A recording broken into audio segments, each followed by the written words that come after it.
quite goes away. It's not the loneliness of being physically alone, it's the loneliness of realizing that no one really knows you. That if you disappeared for a while, most people wouldn't notice until much later. That if something incredible or terrible happened to you, you wouldn't know who to tell. It's the kind of silence that grows inside you slowly. Not loud, not desperate, but constant. And eventually it starts to change the way you think, the way you see yourself, the way you move through the world.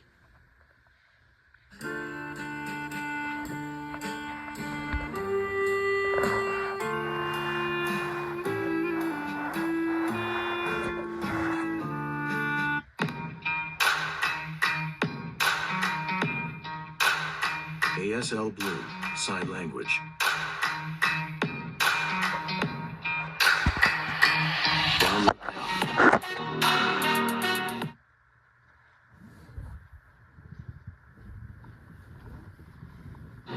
Hey, you.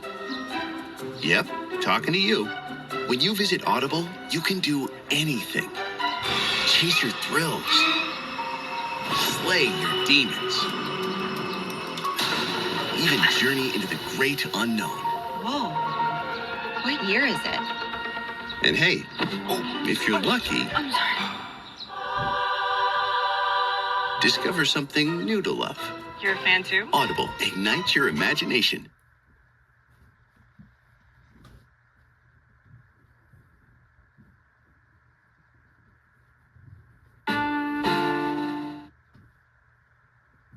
People often assume that those who have no friends are cold, antisocial, or uninterested.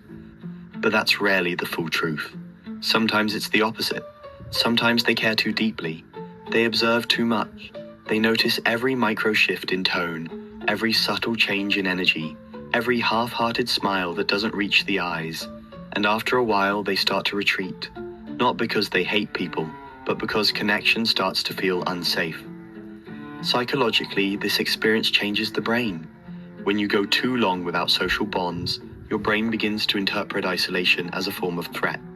It triggers the same regions associated with physical pain. That's why loneliness doesn't just hurt emotionally.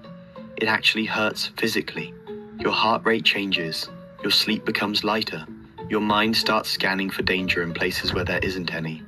Because the human brain evolved in tribes, and to be alone for too long was once a death sentence. Yet today, you can be surrounded by thousands of people online and still feel utterly unseen. Because attention isn't connection, and validation isn't intimacy. There's a difference between being known and being understood. And that's the part people who have no friends understand better than anyone. Most of them didn't choose this path overnight. It's not like they woke up one day and decided, I don't need anyone. Usually it happens slowly, through small disappointments that pile up over the years. You share something personal and someone laughs. You trust someone with a secret and they use it against you. You try to open up but you feel misunderstood. And eventually your brain learns a lesson. It's safer not to try. So you stop reaching out, you stop initiating, you start telling yourself you prefer solitude.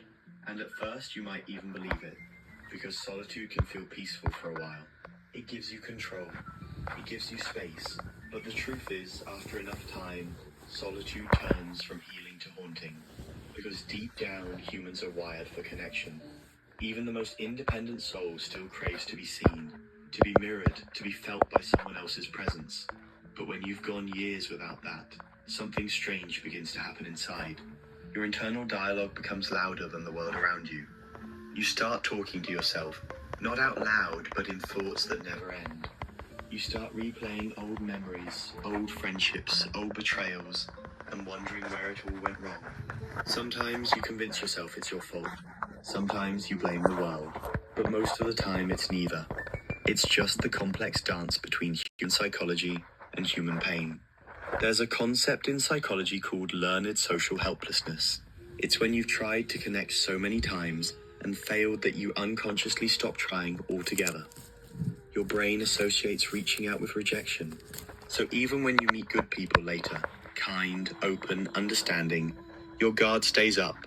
You might tell yourself you're fine being alone, but somewhere deep down, you're still yearning for that one person who gets it. That one person who doesn't need explanations. And yet, the more you want it, the more impossible